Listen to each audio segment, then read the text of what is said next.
Hello बच्चों, कैसे हैं आप? क्या हाल चाल आपके? मेरे बच्चों, आज हम रिवीजन करेंगे financial statement of non profit organisations, जिसको शॉर्ट में हम क्या कहते हैं, एनपीओ। एनपीओ, ठीक है ना? तो हमारे सीए फाउंडेशन वाले बच्चे, यानी कि आपके लिए लेक्चर में रिकॉर्ड किया है बहुत बेहतर तरीके से। एक एक कॉन्सेप्ट को मैंने कवर किया हुआ है, चाहे थ्योरी है चाहे प्रैक्टिकल है, वो सब कुछ आपको समझ में आएगा। फिर बच्चे, इस रिवीजन लेक्चर का जो नोट्स है वो मैंने डिस्क्रिप्शन में डाला हुआ है, आप उसको वहां से डाउनलोड करें। वीडियो अगर आपको अच्छे लगे तो आप लाइक करें, चैनल को सब्सक्राइब जरूर करें, क्योंकि बहुत सारी चीजें हम आपको शेयर करने वाले हैं आपके लाइफ को लेकर, आपके सीए फाउंडेशन, उसके बाद सीए इंटर, फिर फाइनल, बहुत सारी बातें होने वाली है। और मेरे बच्चे, अपने फ्रेंड्स के बीच में इस चैनल को जरूर जरूर जरूर शेयर करेंगे। आइए शुरू करते हैं हम लोग। आज चैप्टर का नाम है financial statement of non profit organisation. Start करते हैं बच्चों। हाँ जी बच्चों, चलिए हम शुरू करते हैं। हमारा रिवीजन सीरीज के अंदर में जो भी क्वेश्चन बन सकता है, इससे हम सारे क्वेश्चन को टच करेंगे। एक एक थ्योरी, एक एक प्रैक्टिकल जो एग्जाम में आ सकता है, उन सबको मैंने यहाँ पे आपके लिए कवर किया हुआ है, ठीक है ना? तो नाउ स्टार्ट। और जितने चीजें हम लोगों ने प्रॉपर क्लास में स्टडी किया है, उनको भी मेरे बच्चे समराइज करके मैंने अच्छे अच्छे पॉइंट्स आपके लिए बनाए हुए हैं, जो कि आपको मजा आएगा। और थ्योरी का चाहे कुछ भी क्वेश्चन है, आप 100% श्योर है कि इस क्लास को रिवीजन करने के बाद आप सब कुछ आप एग्जाम में कर पाएंगे। चलिए शुरू करता हूँ, ध्यान देंगे आप यहाँ पे। देखो, जितने भी ऑर्गेनाइजेशंस होते हैं, हम इसको दो पार्ट में डिवाइड कर रहे हैं। एक आपका प्रॉफिट मेकिंग, एक आपका नॉन प्रॉफिट मेकिंग। प्रॉफिट यानी कि रिलायंस, टाटा, विप्रो, ऐसे बहुत सारी कंपनियां। एनपीओ यानी कि आईसीआई, आईसीएमआई, आईसीएसआई, हॉस्पिटल, आपके चर्च, मस्जिद, जितने सारे होते हैं, they all are covered under NPO. NPO के बारे में कहा गया, इनका मेन मोटिव क्या है? 1 मार्क का क्वेश्चन बनता है कि मेन मोटिव बताओ आपका एनपीओ का क्या है। तो is to render service to the society. ये प्रॉफिट के लिए काम नहीं करते बच्चे, ये किसके लिए काम करते हैं? सोसाइटी को सर्विस रेंडर करने के लिए। अक्सर बच्चा यहीं तक जानता है, लेकिन इसके साथ साथ मेन मोटिव में हमारा इंस्टीट्यूट कहता है और the member of the organization. जैसे कि हमारा आईसीएमआई है, तो आईसीएमआई क्या करता है कि जो इसके मेंबर है, यानी कि जो सीएमए जब बन के आप तैयार हो जाओगे, उनको क्या करता है जी? ये सर्व करता है, उनको, उनके लिए ऑपरेट करता है। आईसीएमआई एक्चुअली इनके जो मेंबर्स है उनको रिप्रेजेंट करता है, उनके लिए काम करता है ना? तो यहाँ पे main motive not only to provide service to the society, but साथ ही साथ और है the members of the organization. दोनों बात को ध्यान रखेंगे एग्जाम में आ जाए तो। एनपीओ का, क्योंकि हम लोग जानते हैं कि ये जो अकाउंटिंग हमने प्रॉफिट वालों के लिए सीखा है, वो इनके लिए नहीं होता, इनका अलग अकाउंटिंग होता है। इनके अकाउंटिंग मेरे बच्चे हम 3 चीज बनाते हैं। एक आपका रिसीट्स एंड पेमेंट अकाउंट, दूसरा इनकम एक्सपेंडिचर अकाउंट, तीसरा बैलेंस शीट। एग्जाम का एमसीक्यू है कि which of the following accounts are prepared for आपका एनपीओ। तो आपका रिसीट्स एंड पेमेंट अकाउंट होगा, इनकम एक्सपेंडिचर अकाउंट होगा, बैलेंस शीट होगा, और आपका लास्ट में होगा ऑल ऑफ द अबव। तो ऑल में हमें टिक मार्क करना है, ठीक है ना? इसके बाद आपका आगे बढ़ते हैं, एक चीज और ध्यान देना है कि जो बच्चे जल्दी ध्यान नहीं देते, और एग्जाम में मुझे लगता है कि सेक्शन ए या सेक्शन बी में जब क्वेश्चन बनते हैं, तो वो इन्हीं छोटी छोटी बातों को पकड़ते हैं। वो पूछ सकते हैं मेरे बच्चे कि एनपीओ के पीरियोडिक परफॉर्मेंस को जज करने के लिए, पीरियोडिक परफॉर्मेंस को जज करने के लिए कौन कौन से अकाउंट बनते हैं? तो एक तो आपका रिसीट्स एंड पेमेंट अकाउंट, दूसरा इनकम एक्सपेंडिचर अकाउंट। ये पीरियोडिक परफॉर्मेंस को जज करने के लिए बनता है। और इनके फाइनेंशियल पोजीशन को जज करने के लिए हम क्या बनाते हैं? इनका बैलेंस शीट, ठीक है ना? हमने प्रॉपर क्लास में भी सब बातें समझा हुआ है, मैं यहाँ पे दोबारा आपको समझा रहा हूँ। इसके बाद मेरे बच्चे हम शुरू करते हैं आपका revision of preparation of different accounts of NPO. आप जानते हैं, अभी हमने दिखाया कि अकाउंट्स यहाँ पे क्या बनते हैं, 3 बनते हैं। 3 कौन कौन सा जी? आपका एक हमारा रिसीट्स एंड पेमेंट अकाउंट, एक इनकम एक्सपेंडिचर अकाउंट, एक बैलेंस शीट। मैंने बिल्कुल वैसे ही इसको समझाया है यहाँ पर भी, जैसे हमने नॉर्मल क्लासेज में पढ़ा हुआ है, या फिर आपने जहां भी पढ़ा होगा इसी तरीके से आपको पढ़ाया गया होगा, इसकी सिंप्लिसिटी को मेंटेन करने के लिए। अगर कोई बच्चा एनपीओ मुझसे नहीं पढ़ा, और अगर वो थोड़ा सा कॉन्सेप्ट को स्ट्रॉन्ग करना चाहते हैं बच्चे, और फिर इसमें आएंगे तो ज्यादा फायदा होगा। यूट्यूब पे ऑलरेडी एनपीओ की मेरी 2 क्लासेज है, उसको देखेंगे। जो बच्चे मुझसे नहीं पढ़े हुए, आपको फायदा मिलेगा। फिर हम यहाँ पे आपका स्विच करेंगे, ध्यान सुनेंगे। मैं रिसीट्स एंड पेमेंट अकाउंट की बात कर रहा हूँ। Receipts and payment account, receipts and payment account क्या है? ये कैश अकाउंट है। Summary of cash account, summary of cash book.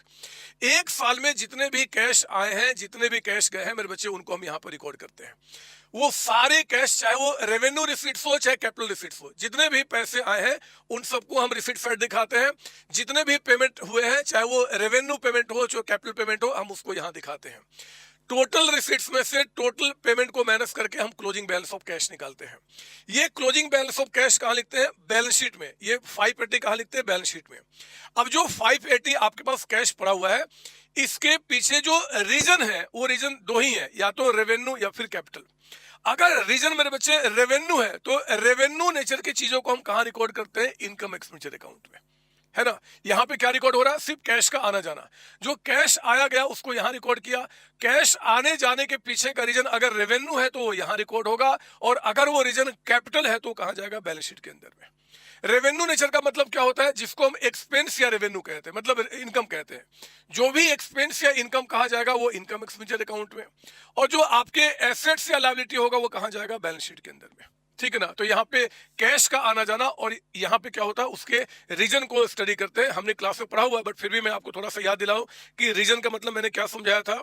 जैसे हमने वेजेज पे किया, तो जब वेजेज पे करते हैं तो हम एंट्री क्या करते हैं बच्चे, wages account debited to cash account. मान लो 5,000 हमने एक मशीन परचेज किया, तो हम क्या करते हैं, machine account debited to cash account. मान लो 10,000, ठीक है ना, ये हमने काम किया। हम लोग cash receipts and payment account में क्या करते हैं, कैश का आना और कैश का जाना। यहाँ देखो 5,000 कैश गया, 10,000 कैश गया, जो भी कैश जाएगा उसको हम क्या करेंगे, यहाँ पे रिकॉर्ड करेंगे पेमेंट साइड में, मतलब रिसीट्स एंड पेमेंट अकाउंट में। लेकिन जरा बताओ, यहाँ पे जो कैश गया 5,000, उसके पीछे का क्या रीजन है, एक्सपेंस। तो एक्सपेंस कहाँ रिकॉर्ड करते हैं हम, आपका इनकम एक्सपेंडिचर अकाउंट में। यहाँ पे जो कैश गया उसके पीछे क्या रीजन है, कैपिटल, एसेट्स परचेज करना कैपिटल नेचर आपका होता है। तो ये मशीन कहाँ रिकॉर्ड करेंगे हम, बैलेंस शीट में आपका रिकॉर्ड करेंगे। तो यहाँ पे तो कैश का आना जाना रिकॉर्ड होता है, और यहाँ पे उसके क्या होते हैं जी, रीजन रिकॉर्ड होते हैं। अगर रीजन आपका रेवेन्यू है तो इनकम एक्सपेंडिचर अकाउंट में, और अगर रीजन वो कैपिटल है तो कहाँ जाएगा, बैलेंस शीट के अंदर में। ठीक है ना।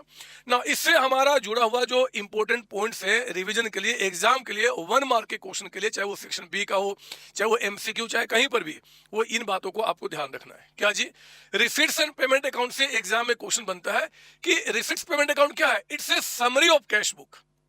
ये कैश बुक का समरी है मेरे बच्चे। पूरे साल में जो ये एनपीओ डेट वाइज जो कैश बुक बनाते हैं ना, उसका समरी जो लास्ट में प्रिपेयर होता है, हम उसको बोलते हैं रिसीट्स एंड पेमेंट अकाउंट। सबसे इंपॉर्टेंट बात जो बच्चे ध्यान नहीं देते हैं और आपको देना है कि ये आपका जो बनता है without date column, without date column. तो ये सारी बातें जो आपको बता रहे हैं, आप इनको नोट डाउन कर लीजिए। ये नोट्स इस वीडियो के डिस्क्रिप्शन में आप उसको डाउनलोड कर लेंगे और उसमें नोट डाउन करेंगे, क्योंकि यही चीजें 1 मार्क में या एमसीक्यू में आपसे बनेंगे। इसलिए आपको ध्यान रखना है कि एग्जाम में आ जाए, एग्जाम में आ सकता है। ये क्वेश्चन बन गया सेक्शन बी के अंदर में, आपका सेक्शन बी के अंदर में, कि receipts and payment account is a summary of cash book dash, तो क्या बोलेंगे, विदाउट डेट कॉलम आपका। ठीक है ना। दूसरा, रिसीट्स एंड पेमेंट अकाउंट में लेफ्ट साइड में क्या होता है, रिसीट्स होता है। लेफ्ट साइड में रिसीट्स आपका, ठीक है ना, मतलब ऐसे खड़े हो जाओ, तो जो आपका लेफ्ट है, लेफ्ट आपका उधर क्या होगा, रिसीट्स होगा, और जो आपका राइट साइड होगा वो क्या होगा जी, आपका पेमेंट को रिकॉर्ड करता है। तो ये लेफ्ट राइट वाली बातें भी एग्जाम में 1 मार्क में पूछ सकता है, आपको ध्यान रखना पड़ेगा। इनकम एक्सपेंडिचर अकाउंट में ध्यान रखना, ये तो बनता है मेरे बच्चे कैश बेसिस पे, क्योंकि it's a summary of cash book, लेकिन ये बनता है आपका एक्रूवल बेसिस पे। एक्रूवल बेसिस का मतलब क्या, ड्यू बेसिस। ड्यू बेसिस का मतलब क्या जी, वेजेज आपने पे किया 5,000, और कहता है कि वेजेज अभी पे करना बकाया है, आउटस्टैंडिंग है, आउटस्टैंडिंग वेजेज मान लो 2,000।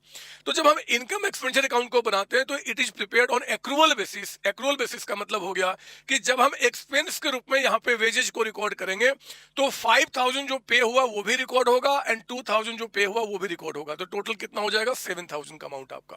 7,000 में से जितना हम पे कर चुके हैं वो तो कैश में से माइनस हो गया, जो पे करना बकाया है मेरे बच्चे, जो लायबिलिटी क्रिएट हो गई, उसको हम कहाँ रिकॉर्ड करते हैं, बैलेंस शीट में, लायबिलिटी साइड में आपका।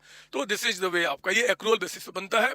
और सबसे इंपॉर्टेंट बात जो और आपको समझना है यहाँ पे वो क्या जी, all expenses and revenue are recorded whether paid और रिसीव्ड और नॉट। चाहे आपने पे किया है, चाहे रिसीव किया है, चाहे नहीं किया, फर्क नहीं पड़ता, सबको हम क्या करते हैं यहाँ पर रिकॉर्ड करते हैं।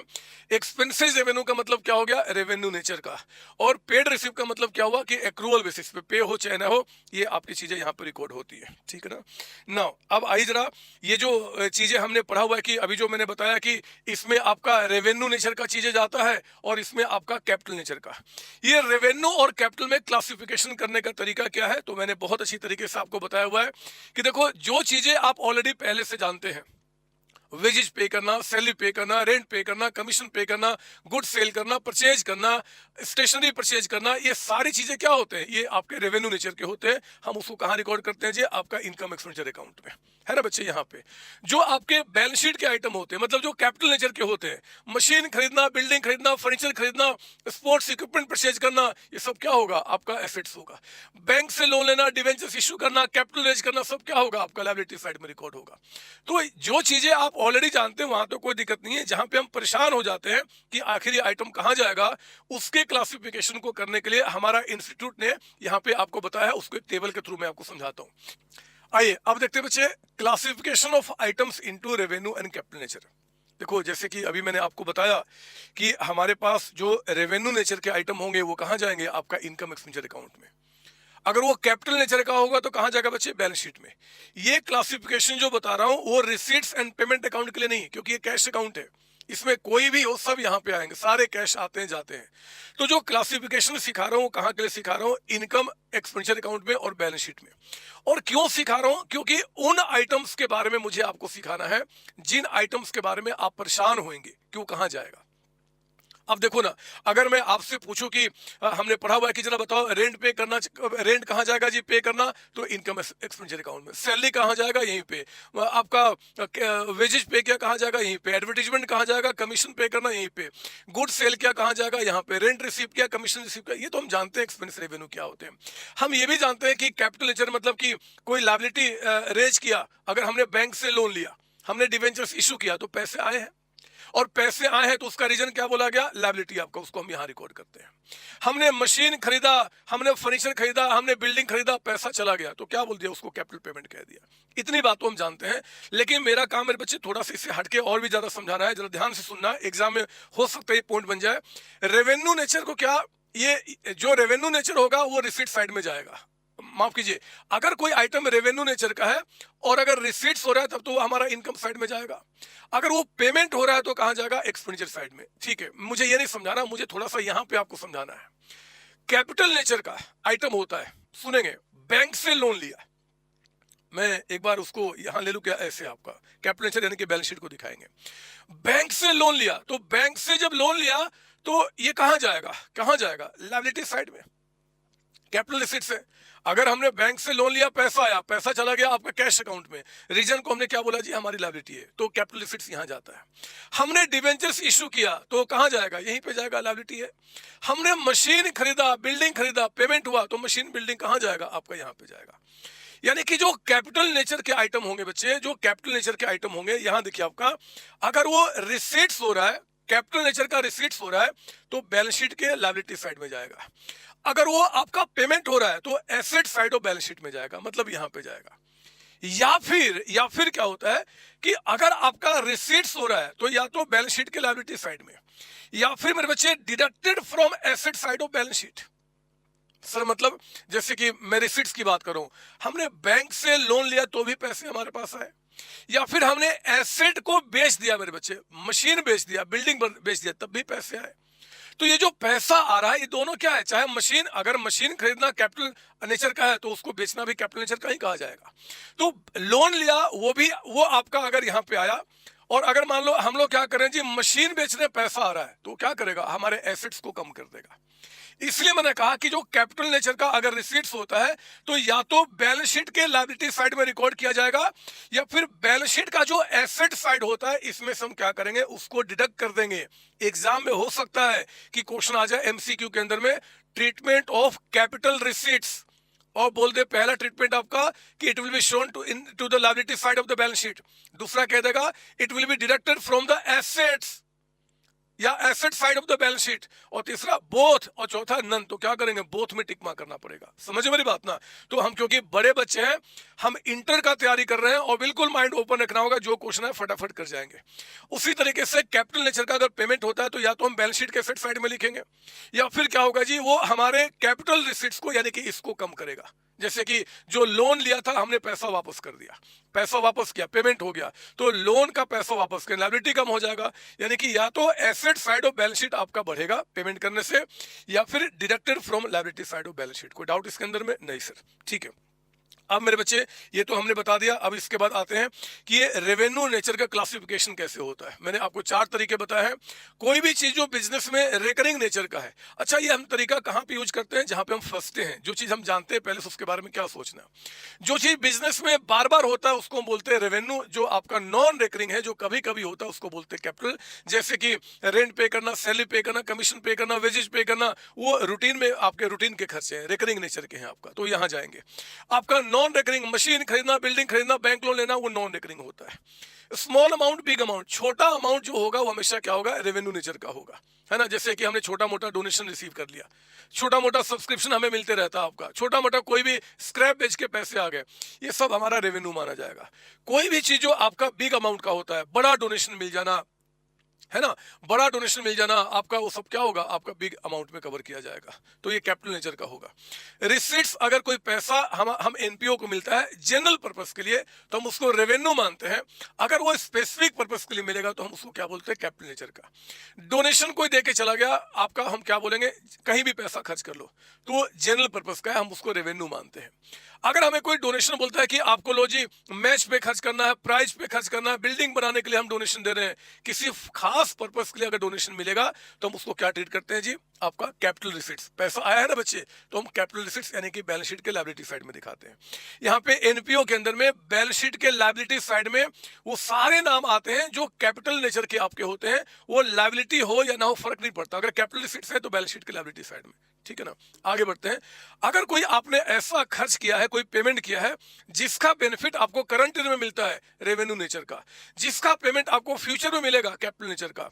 रेंट पे किया हमने, करंट ईयर का एक्सपेंस है, रेवेन्यू नेचर का। रेंट पे किया अगले साल का, वो हमारा कैपिटल नेचर का, बैलेंस शीट में जाता है, प्रीपेड रेंट आपका। ये बात समझ में आई? ये सर हमने पढ़ा हुआ है, हम रिवीजन कर रहे हैं। मेरा टारगेट है कि पूरे एनपीओ को 1.5 से 2 घंटे में रिवीजन करा लें, जो हम लोगों ने रेगुलर क्लास में कम से कम 25 घंटे लगाए हैं, है ना बच्चे। तो आओ ना, और देखो सारा चीज कवर करेंगे हम लोग यहाँ पे ना। Treatment of some special items जो एनपीओ में आपके यूज होते हैं, ध्यान देंगे। डोनेशन, एक तो डोनेशन का जो डेफिनेशन है ये भी एग्जाम के लिए आपके लिए रेलिवेंट है, 1 मार्क के क्वेश्चन में। डोनेशन क्या होता है? It is a gift in cash और kind from some person. NPO को कोई डोनेशन देता है, कैश में भी दे सकता है, काइंड में भी दे सकता है, दोनों तरीके से आपका। ये 2 तरीके का होता है बच्चे, स्पेसिफिक एंड दूसरा जनरल। अगर वो स्पेसिफिक पर्पस के लिए होगा, किसी खास पर्पस के लिए, तो हमेशा हम मानते हैं कि भैया जब भी खास पर्पस के लिए आपका होगा तो हम क्या करेंगे जी, इसको कैपिटलाइज करेंगे। इसको क्या करेंगे बच्चे, कैपिटलाइज करेंगे, और मतलब कि बैलेंस शीट के लायबिलिटी साइड में दिखाया जाएगा। Specific donation, donation for match fund, donation for building, donation for prize fund, donation for आपका ये वो जो भी किसी खास पर्पस के लिए आपने रिसीव किया, वो कैपिटलाइज करेंगे, बैलेंस शीट के लायबिलिटी साइड में दिखाया जाएगा, कैपिटल रिसीट से। अगर जनरल हम डोनेशन रिसीव करते हैं जनरल पर्पस के लिए, मतलब कि हमें डोनेशन मिला बट कोई पर्पस नहीं बताया गया, तो अगर वो स्मॉल अमाउंट का होगा तो हम क्या करते हैं, स्मॉल अमाउंट का रेवेन्यू मानेंगे और वो आपका credit side of income expenditure account, मतलब कि इनकम साइड में दिखाया जाएगा। अगर वो बिग अमाउंट का होगा तो क्या होगा, वो आपका liability side of balance sheet में दिखाया जाएगा। मैं बार बार कह रहा हूं कि यहाँ पे आप ये मत बोलना कि सर कोई डोनेशन दे के हमें चला जाएगा तो हमारा बैलेंस शीट में लायबिलिटी कैसे बनेगा, वो लायबिलिटी थोड़ा ही है। मेरे बच्चे, एनपीओ के अंदर में बैलेंस शीट में हम लायबिलिटी साइड में सिर्फ लायबिलिटी नहीं, वो सारे नाम जो कैपिटल रिसीट्स के डेफिनेशन को पूरा करते हैं उन सबको हम वहां पे दिखाते हैं। तो even though that is not your liability, but if it is covered under the definition of capital receipts, it will come to आपका लायबिलिटी साइड। गॉट इट ना। तो यहाँ पे हमने क्या बोला जी कि आपका जनरल पर्पस के लिए अगर डोनेशन होता है तो अगर स्मॉल अमाउंट का तो इनकम मान लेंगे, बिग अमाउंट का तो हम क्या करेंगे, बैलेंस शीट के लायबिलिटी साइड में। लेकिन मेरे बच्चे, अगर क्वेश्चन एग्जाम में बड़ा आ जाता है और उसमें एक कह दे सिंपली डोनेशन, सिंपली वर्ड देता है डोनेशन, वो नहीं बताता कि वो डोनेशन आपका स्मॉल अमाउंट का है कि बड़े अमाउंट का है, और आप नहीं समझ पा रहे हैं कि क्या है क्या नहीं है, तो हमेशा क्या मान लेंगे, हम हमेशा मान लेंगे आपका स्मॉल अमाउंट का। और उस डोनेशन को स्मॉल अमाउंट का मानते हुए हम कहां दिखेंगे, income side of income expenditure account में। याद रहेगी बात आपका। सर ऐसा किसने बोला है? ये हमारे आईसीएमआई का नोटिफिकेशन है, हम इसी पे काम करना पड़ता है। ठीक है कि अगर डोनेशन, अगर सिंपली बोलते डोनेशन और वो स्मॉल अमाउंट बिग अमाउंट आपका आपको नहीं समझ में आ रहा, या क्वेश्चन कुछ नहीं बोल रहा है, तो आप उसको स्मॉल अमाउंट का मान लीजिए। सर ऐसा क्यों? क्योंकि यहाँ पे स्मॉल अमाउंट बिग अमाउंट का मतलब कि हम इकट्ठा नहीं देखते। मैंने क्लास में बताया भी है कि पर पर्सन जो डोनेशन हमें मिला है वो कितना है। तो मान लो क्वेश्चन में डोनेशन आ गया आपका 20 लाख रुपए का अमाउंट बता रहा है, 20 लाख का अमाउंट बता रहा है, तो हम क्या करेंगे, हम बोलेंगे कि 20 लाख का हम मान लेंगे कि यार 4-4, 5-5, 10-10 रुपए का लोगों से डोनेशन आया होगा, वो मिलकर 20 लाख का अमाउंट हो गया, तो उससे कोई दिक्कत नहीं। हम स्मॉल अमाउंट पर पर्सन का मानते हुए हम ये ट्रीट करेंगे। दोबारा सुन लीजिए, अगर डोनेशन के साथ पर्पस है तो बिल्कुल सोचना ही नहीं है, वो बैलेंस शीट के लायबिलिटी साइड में जाएगा, कैपिटल रिसीट से। अगर जनरल पर्पस डोनेशन आ जाए तो मैं कहता हूं कि जनरल पर्पस मतलब कि एग्जाम में अगर सिर्फ डोनेशन लिखा हुआ है तो आप इसको हमेशा स्मॉल अमाउंट का ही मानिए, हमेशा मानिए। स्मॉल अमाउंट का, और उसको इनकम साइड में दिखाइए। अगर क्वेश्चन साफ साफ शब्दों में कह देगा कि भैया डोनेशन बिग अमाउंट का है, या फिर कह देगा कि डोनेशन को आपको कैपिटल रिसीट्स ही मानना है, तो ही आप इस ट्रीटमेंट को फेवर करना, अदरवाइज हमेशा इसी के मुताबिक चलना। कोई डाउट नहीं सर? ठीक है, तो स्पेसिफिक डोनेशन के बारे में मैंने बता दिया। इसके बाद आइए एंट्रेंस फी। एंट्रेंस फीस हो चाहे आपका हो क्या जी एडमिशन फीस, दोनों का मीनिंग आपका सेम होता है। पर बच्चे अगर आपको वन टाइम पेमेंट रिसीव हुआ है, अगर एंट्रेंस फीस एडमिशन फी के साथ लिख दे कि वन टाइम पेमेंट है, लाइफ टाइम पेमेंट है, एक बार ही आपका, मतलब कि वो जो एनपीओ है पूरे एक साल का एंट्रेंस फी एक बार में रिसीव करती है, तो उस केस में हम क्या करेंगे जी, वन टाइम पेमेंट है तो हम बैलेंस शीट के लायबिलिटी साइड में दिखाएंगे, मतलब कैपिटल रिसीट्स आपका। अगर ये आपका रिसीव्ड एवरी ईयर, जैसे कि हमारा आईसीएमआई हम लोग से हर एक साल मेंबरशिप लेता है, हर एक साल लेता है।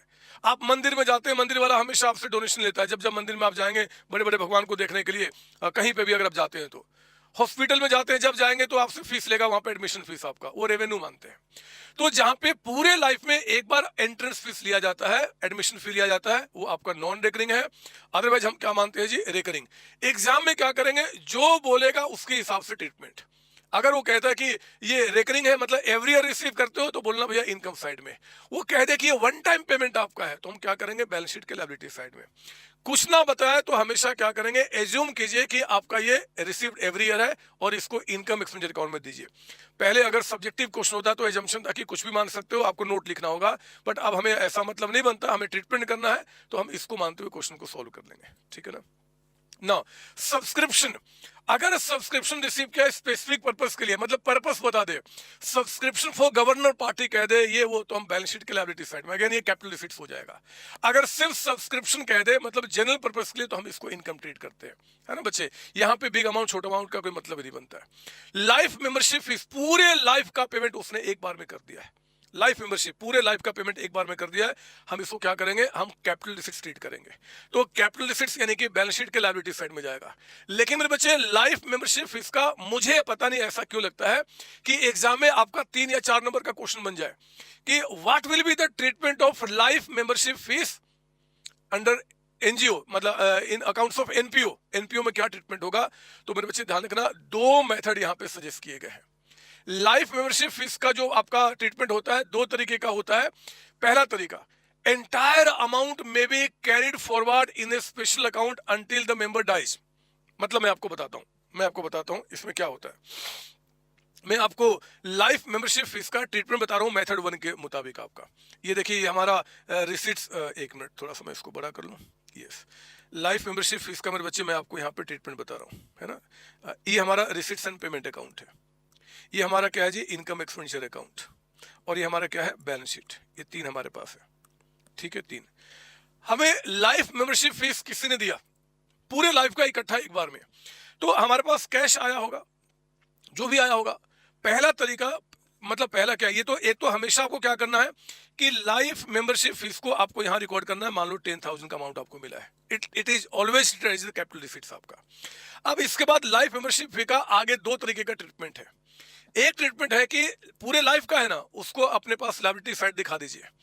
जिस मेंबर से ये लाइफ मेंबरशिप फीस आपको मिला है, जब वो उसका डेथ हो जाएगा, जब वो मर जाएगा, उस समय मेरे बच्चे इसमें से ये 10,000 का अमाउंट आप हटा दो, यानी कि इस नाम को खत्म कर दो, और जो कैपिटल फंड है, कैपिटल फंड यानी कि एनपीओ का अपना पैसा, उसमें क्या करो, इस 10,000 को ऐड कर दो।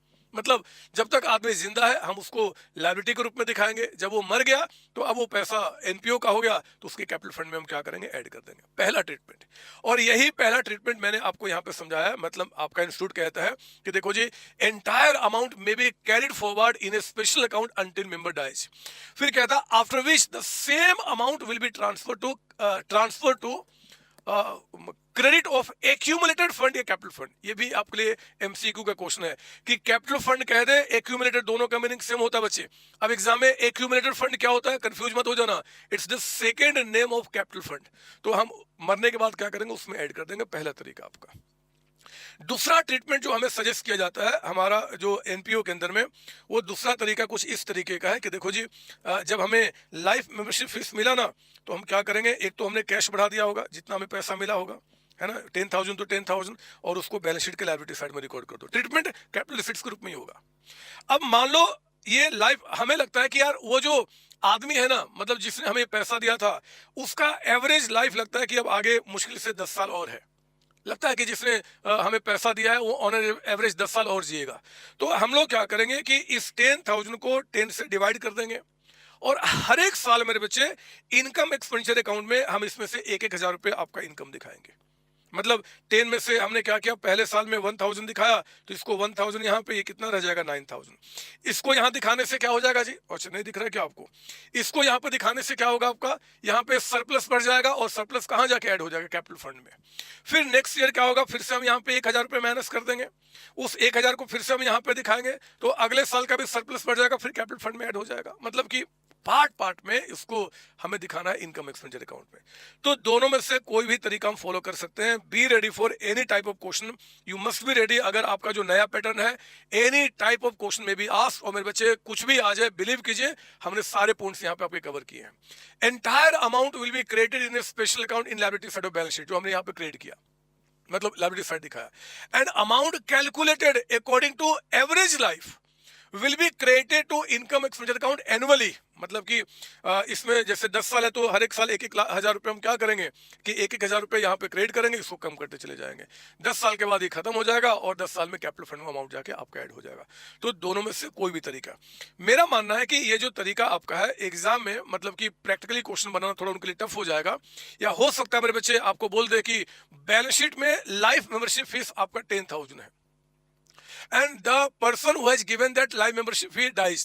Now what will be the treatment of that 10,000? So what will do, that 10,000 will deduct from life membership fee from the liability side of the balance sheet, and that amount will be added to the accumulated fund। आपका खत्म हो गया। किसी भी ये बताना हो, क्योंकि वो बोला कि मर गया, तो बताओ क्या करेंगे।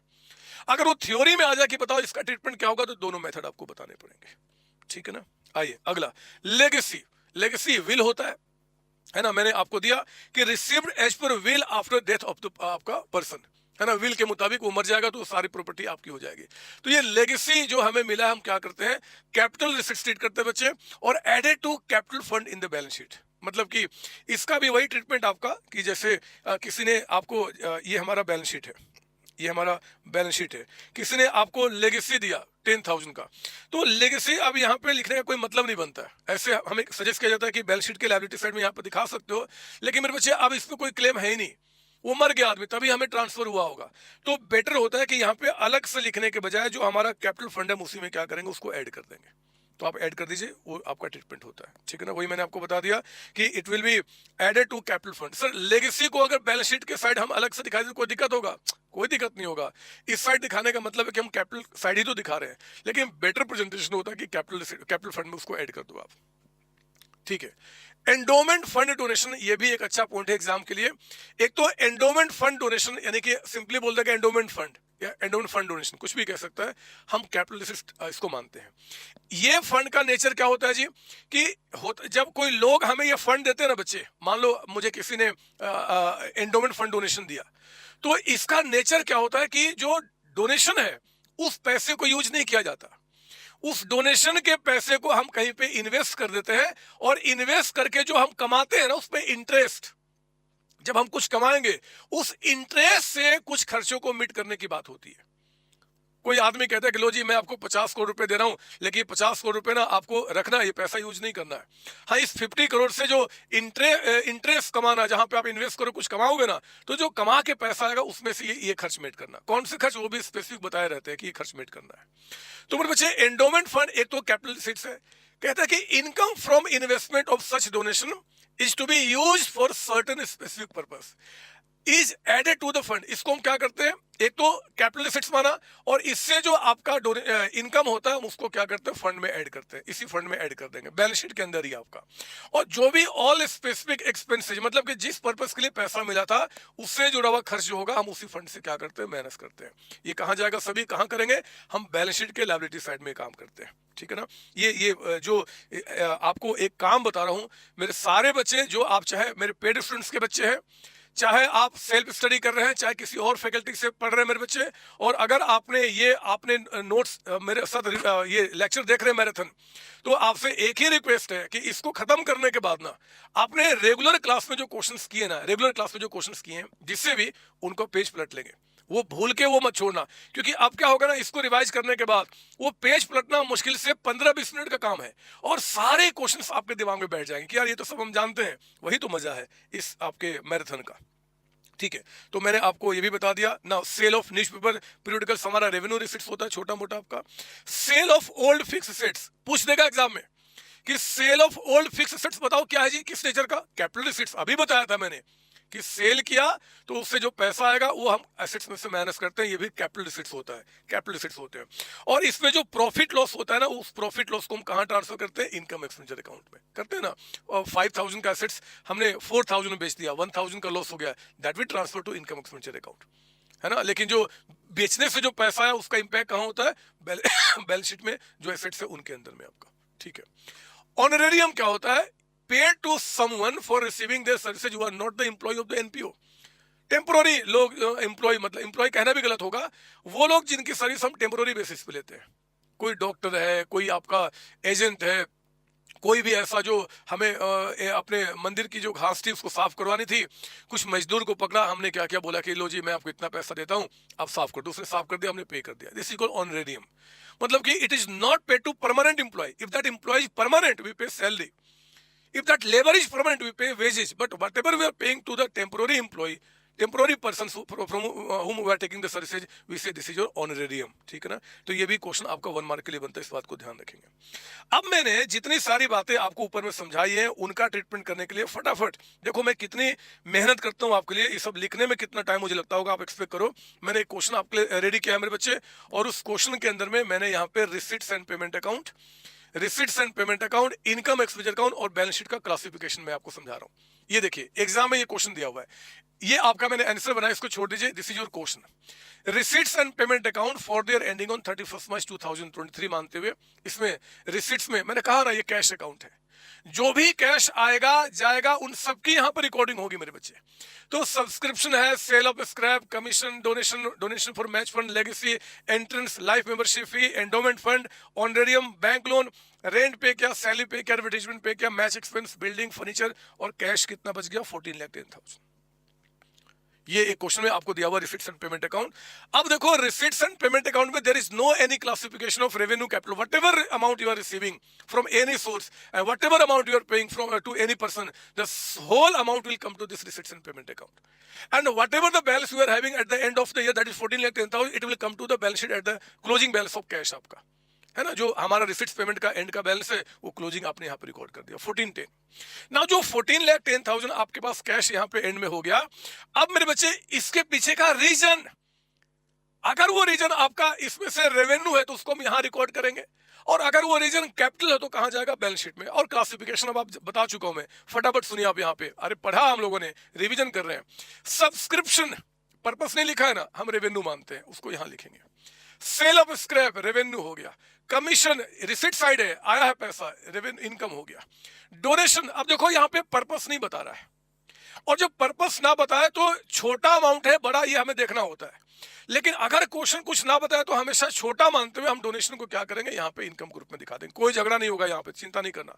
डोनेशन फॉर कह दिया, मैच ये खास पर्पस के लिए हो गया। तो खास पर्पस के लिए अगर कोई आपको पैसा मिला है, ये कैपिटल रिसीट्स है और बैलेंस शीट के लायबिलिटी साइड में आएगा। उसी टाइम पे हमें ध्यान देना होगा कि अगर मैच के लिए डोनेशन मिला है तो क्या मैच पे हमने कोई खर्च किया है क्या, ये 45,000, ये मैच पे किया हुआ खर्च मेरे बच्चे, उसको हम यहां पर रिकॉर्ड नहीं करते, क्योंकि इसके लिए हमें फंड मिला है, तो इस खर्च को हम क्या करते हैं, उसी फंड से माइनस करते हुए दिखाते हैं। क्या बेहतर तरीके से मैंने एक एक केसेज करा के इन सब पॉइंट्स को क्लियर कराया, आप लोगों को एक एक पॉइंट क्लियर कराया है। तो आपका 140 में से हमने क्या किया, उसको माइनस करके 95 कर दिया। Legacy it will be capitalize, तो हम क्या करेंगे, बैलेंस शीट के लायबिलिटी साइड में या तो लेगेसी अलग से दिखाओ या कैपिटल फंड के अमाउंट में ऐड करते हुए दिखाओ, क्योंकि अब हम एग्जाम की तैयारी कर रहे हैं, एग्जाम का प्रिपरेशन कर रहे हैं। मैंने उसी तरीके से दिखाया जो आपको काम करना, हमने रेगुलर क्लास में दोनों तरीके से दिखाया है, ऐड करते हुए भी अलग से भी, कुछ भी करो कोई दिक्कत नहीं, बट ऐड करना होगा। एंट्रेंस फीस ये आपका बोला था ना, वन टाइम तो कैपिटल और आपका रेकरिंग एवरी ईयर रिसीव करो तो रेवेन्यू, आपका कुछ ना बताए तो हम रेवेन्यू मान लेते हैं। तो एंट्रेंस फी को भी हमने क्या किया, रेवेन्यू ट्रीट किया। लाइफ मेंबरशिप सोचना ही नहीं, पूरे लाइफ का पेमेंट एक बार आ गया, पूरे लाइफ का पेमेंट, तो हम क्या करेंगे, यहाँ पे आपका ट्रीट करेंगे। ये देखिए लाइफ मेंबरशिप फीस मैंने यहाँ पे लिख दिया। एंडोमेंट फंड अगेन कैपिटलाइज होता है, एंडोमेंट फंड हमने यहाँ पे रिकॉर्ड कर दिया। ऑनरेरियम आपका यहाँ पे क्या रिसीव हो रहा है मेरे बच्चे, ये मैंने गलत कर दिया, ऐसे तो ऑनरेरियम पेमेंट साइड में होना चाहिए, बट आप मुझे एक्सक्यूज करना, मान लो ऑनरेरियम हमने रिसीव किया है, रिसीविंग होता नहीं है, पेमेंट होता है, यहाँ पे होना चाहिए, लेकिन अब थोड़े क्वेश्चन चेंज करने वाला हूँ। मान लिया कि ऑनरेरियम भैया हम ही ने रिसीव किया है, तो अगर हमने रिसीव किया 20,000 तो हम क्या करेंगे, अगेन इनकम साइड दिखाएंगे, अगर यहाँ होता तो इस साइड दिखाते हैं। बैंक लोन ये तो पहले से जानते हैं, बैलेंस शीट के लायबिलिटी साइड में आता है। रेंट पे करना, सैलरी पे करना, एडवर्टाइजमेंट सब यहाँ चला गया। मैच एक्सपेंस ऑलरेडी हमने यहाँ पे मैनेज कर दिए हैं। अगर डोनेशन फॉर मैच फंड नहीं होता तो मैच एक्सपेंस को हम यहाँ दिखाते हैं। बिल्डिंग फर्नीचर आप ऑलरेडी जानते हैं कि हमारा कैपिटल है, यानी कि बैलेंस शीट का। अब हम क्या करते हैं जी, इनकम में एक्सपेंस को माइनस करके हम सरप्लस निकालते हैं, यहां तो सरप्लस यहां तो डेफिसिट। ये सरप्लस डेफिसिट क्या होता है, कैपिटल फंड में जाके ऐड हो जाता है। सरप्लस होगा तो कैपिटल फंड में ऐड होगा, डेफिसिट तो माइनस करते हैं। और क्योंकि क्योंकि मेरे बच्चे पहला साल है बिजनेस का, तो कैपिटल फंड हमने नील माना हुआ है, इसको हमने सरप्लस को ऐड किया, अब हमारा कैपिटल फंड इतना हो गया है। अब मैं विश्वास दिलाता हूं कि जब दोनों साइड आप यहां पे देखेंगे तो ये 1910, तो यहां भी आपका 1910 दोनों साइड टैली कर गया। बेसिकली अगर बच्चा प्रॉपर तरीके से इस चैप्टर को पढ़ा हुआ है, जानता है कि how to classify the items, तो आई डोंट थिंक सो कि ही और she will have any problem in the exam आपका। बशर्ते कि आगे के जो मैंने एडजस्टमेंट्स है, इनसे जुड़े हुए जो एडजस्टमेंट्स होते हैं, उनका भी रिवीजन आप मेरे साथ प्रॉपर तरीके से कर लीजिए। तो शक्तियां आपके अंदर में आ रही हैं कि नहीं, मुझे ये बताओ। आप बिलीव करो, मतलब आप लोगों को लगता होगा कि यार संतोष सर इतनी जल्दी इतना लेट क्यों करते हैं, मतलब मैराथन बनाने में इतना, आप कितने दिनों से बोलते हो कि सर मैराथन बना दो, मैराथन बना दो, फटाफट क्यों नहीं बना देते हैं। अरे मजबूरी समझो, मेरे पास इतना कम टाइम है लाइफ के अंदर में, आपके चक्कर में, आप लोगों के चक्कर में, ये सीए सीएमए के जो बच्चे उनके चक्कर में, कि आप लोगों के लिए पहले तो प्रॉपर क्लासेज को हमेशा चेंज करना, कॉन्टिन्यूस बेसिस पे नया पैटर्न है उसके मुताबिक सब कुछ चेंज करना, बुक को अपडेट करना, क्लासेज आपका रिकॉर्ड करने के बाद फिर ये काम, आपको क्या लगता है कि ये जो आपका जो नोट्स बना वो 1-2 घंटे में बन गया क्या? ये 3 दिन 4 दिन का समय लेता है, क्योंकि यहाँ पे मेरे बच्चे बहुत दिमाग को शांत करके मुझे बनाना होता है कि यार कैसे इस मैराथन को रिकॉर्ड करो कि सारे पॉइंट्स कवर्ड हो जाए, और फिर बच्चा पेज पलटे तो उसका काम। आपकी मेहनत को कम करने के लिए मुझे मेहनत ज्यादा करना पड़ता है, लेकिन आप कहाँ इस बातों को समझने वाले, लगता है कि यार ये तो ऐसे ही हो जाता है। और एक बच्चा कभी थैंक्स नहीं बोलता संतोष सर को, एक बच्चा, कोई नहीं बोलता, आप में से कोई नहीं बोलता कि हाँ जी सर आपने सच्ची में हमारे लिए मेहनत किया। मैं जानता हूँ आप लोगों को, आप बहुत गंदे इंसान हो। एनीवे, आप चाहे कुछ भी हो, कुछ भी सोचो, अपना काम मैं करते रहूंगा। नाउ कम टू आपका, अब जो ये ऊपर में जो हमने आइटम्स देखे बच्चे, इन आइटम्स से जुड़े हुए जो एग्जाम में एडजस्टमेंट्स आ जाते हैं, हम उनका भी फटाफट रिवीजन कर लें। और पहले मैं आपको स्पेसिफिक फंड, मतलब कि कोई डोनेशन, कोई पैसा हमने रिसीव किया किसी खास पर्पस के लिए, उससे जुड़ा हुआ एडजस्टमेंट करें। वो एडजस्टमेंट तो मैं दिखा ही चुका, आपको फिर दोबारा क्या दिखाऊं। जैसे कि ऊपर में एक चीज आपने देखा ना, यहाँ पे क्या था जी, कि आपने डोनेशन फ्रॉम मैच आपका 140 आया था, यहाँ लिखा, इससे जुड़ा जो खर्च है 45 हमने इसमें माइनस किया, बच गया 95। सवाल उठ सकता है कि सर 1,40,000 का डोनेशन रिसीव किया मैच के लिए, मैच पे ज्यादा खर्च हो गया, 140 के जगह पे 145, तो क्या करेंगे। इनका भी रिवीजन कराने के लिए हमने क्या किया, यहाँ पे केसेज रेडी किए हैं कि मान लो डोनेशन फॉर मैच फंड आपको 2 लाख का रिसीविंग होता है और मैच पे 230 खर्च हो गया, ज्यादा खर्च हो गया, तो क्या करेंगे। एक तो मैच फंड का डोनेशन बैलेंस शीट के लायबिलिटी साइड में कैपिटल शीट से, जितना फंड है मेरे बच्चे 230 में से जितना फंड है उतना एक्सपेंस तो आप फंड से माइनस कीजिए, यानी कि 2 लाख टू द मैक्सिमम। अब ये डोनेशन बैलेंस शीट में नील हो गया, और उसके बाद जो बाकी के एक्सपेंस है वो कहां जाएंगे, इनकम एक्सपेंडिचर अकाउंट में। एग्जाम का क्वेश्चन 1 मार्क के लिए वो क्या, कि जरा बताओ जी, if donation for match fund is 2 lakh rupees and match expense 230, how much amount will be debited to income expenditure account, तो 30,000। What will be the balance of donation from match fund in the balance sheet, तो क्या बोलेंगे, नील। ये सब ध्यान रखना, यही सब क्वेश्चन आएंगे, यही सब क्वेश्चन बनेंगे, और गारंटी के साथ यही सब क्वेश्चन बनने वाले हैं, है ना, जिसका हम रिवीजन कर रहे हैं। आइए अगला केस फिर मैंने रेडी किया है, अगला केस जो कि हमने इसको रेगुलर क्लास में 5 से 6 क्वेश्चन को कराते हुए इस केस को मैंने आपको समझाया था बहुत प्यारे तरीके से, तो एक बार उसको भी देख लेते हैं, एक साथ रखते हैं इसको। रिवीजन क्वेश्चन 2 आपका, सुनिए ध्यान से। कहता है कि हमने डोनेशन रिसीव किया 8 लाख, 8 लाख का डोनेशन आया, यहां लिख दिया 8 लाख रुपए, ठीक है ना। मैं पहले पूरी कहानी समझा दूं। 8 लाख का डोनेशन आया, मैच एक्सपेंस 2 लाख हो गया, तो 8 में 2 लाख खर्च हो गए, कितने बच गए, 6 लाख। 6 लाख में से हमने क्या किया, मैच फंड इन्वेस्टमेंट, यानी कि पैसा 5 लाख इन्वेस्ट कर दिया। 5 लाख इन्वेस्ट कर दिया 1 जुलाई को 2021 को, ये 22 का आपका है। तो 1 जुलाई 21 को हमने इतना पैसा इन्वेस्ट कर दिया, इस इन्वेस्टमेंट पे हमने 35,000 का इंटरेस्ट भी हमने कमाया है। तो 8 + 35 टोटल पैसा 835 आ गया। 835 में 7 लाख हमारे खर्च हो गए, 2 लाख का एक्सपेंस हो गया और हमने 5 लाख रुपए इन्वेस्ट कर दिए। तो कैश कितना बच गया? 135। इसका ट्रीटमेंट मैं आपको दिखाता हूं यहाँ पे। 135 जो कैश है उसको पहले आप लिख दो यहाँ पे, उससे तो कोई मतलब ही नहीं है, जितना कैश उसको लिख दिया। अब आइए हम देखते हैं, मैच फंड के नाम का डोनेशन कैपिटल रिसीट्स है, उसको हमने यहाँ लिखा 8 लाख। इस पे जब कोई खर्च करते हो इससे जुड़ा हो तो हम क्या करेंगे, उसको माइनस कर देंगे इसमें से। इन्वेस्टमेंट किया 5 लाख। मेरे बच्चे, जो पैसा इन्वेस्ट किया, हमें पैसा इन्वेस्ट करने के लिए नहीं मिला था, हमें पैसा मिला था मैच कराने के लिए, मैच पे एक्सपेंस को खर्च करने के लिए। तो मैच एक्सपेंस होगा तो ही आपको यहाँ पे माइनस करना है। अगर ये इन्वेस्ट नहीं हुआ रहता 5 लाख, तो कैश मेरे पास कितना होता? ये प्लस इतना होता जी। हमने क्या किया? कैश को इन्वेस्ट कर दिया। तो ठीक है, जब भी आप इन्वेस्टमेंट करोगे तो क्या करते हैं, कैश हमारा कम हो चुका है ना, इसमें से ये माइनस हो चुका है, और इन्वेस्टमेंट को हम क्या करते हैं, बैलेंस शीट में दिखाते हैं। दोबारा फटाफट रिवीजन क्लासेस सब आप जानते हैं, हमने क्या पढ़ा है जी? मैच आपका फंड का पैसा यहां लिखा, अगर इस पे कोई एक्सपेंस होगा, जिस पर्पस के लिए पैसा मिला, उसको हम यहां से माइनस करेंगे। अगर हमने इन्वेस्ट कर दिया, ये तो हमारा एसेट्स बन गया, एसेट्स को हम इस साइड दिखाएंगे, वो हमारा अभी एक्सपेंस नहीं हुआ, हमने कैश को इन्वेस्ट कर दिया, कैश कम हो गया, इन्वेस्टमेंट बढ़ गया, ठीक है ना, इन्वेस्ट कर दिया। इसके बाद मेरे बच्चे हमें देखना होगा कि 5 लाख पे 12% के हिसाब से हमें इंटरेस्ट कितना मिलना चाहिए। 5 लाख रुपीज के हिसाब से 12%, और कितने समय का? 5 लाख, ओहो, 5 लाख के हिसाब से 12% और कितने समय का? तो जुलाई से, ये भी एग्जाम में ध्यान रखना, जुलाई से आपको मार्च काउंट करना है। जुलाई, अगस्त, सितंबर, अक्टूबर, नवंबर, दिसंबर, जनवरी, फरवरी, मार्च, 9 मंथ्स। तो इनटू आपका 9 डिवाइड बाय आपका 12, ये आ गया 45,000। यानी कि इस साल जो आपका इंटरेस्ट टोटल एक्रू हुआ है दैट इज 45, लेकिन 45 में हमने रिसीव कितना किया है? 35। हम लोग क्या करेंगे, हमने आपको पढ़ाया है मेरे बच्चे कि अगर किसी खास फंड के पैसे को अगर हम इन्वेस्ट करते हैं और इन्वेस्टमेंट पे जो भी हमारा इनकम होता है, उस इनकम को यहां पे दिखाने के बजाय हम उसको फंड में ही ऐड करते हैं। तो हमने क्या किया, interest on match fund investment add किया। वो पैसा नहीं जो हमने रिसीव किया है, हमने कितना जी, जो हमारा करंट ईयर का बनता है एक्रूवल बेसिस पे, यानी कि 45,000। तो हमने 45 ऐड कर दिया ना। 45 में हमने रिसीव कितना किया है? 35। कैश कितना आ चुका है? 35। अभी और कितना आना बाकी है? 10,000। उस 10,000 को हमने बैलेंस शीट में यहां पर लिखा, accrued interest on match fund investment 10,000। ये क्वेश्चन एग्जाम में आ गया 2 नंबर में आ गया। ये तो मेरे हिसाब से 4 मार्क्स में बन सकता है, ये 6 मार्क्स में भी बन सकता है कि एग्जैक्टली सेम क्वेश्चन आपसे पूछा। वो कहता है कि बताओ जी, what amount will come to income side of income expenditure account? Nil. What amount will come to expenditure side? Nil. What will be the total of balance sheet on the asset side आपका? किसी भी side का 645। पूछ सकता है मेरे बच्चे, what will be the balance of match fund, donation of match fund into the balance sheet? तो 645, इतना अमाउंट। तो आपको ये सब बातें आपको ध्यान रखनी है, ठीक है ना। तो 6,45,000 क्या क्या ध्यान रखना है? मैच को हमने यहां लिखा, इससे जुड़ा खर्च हमने इसमें माइनस किया।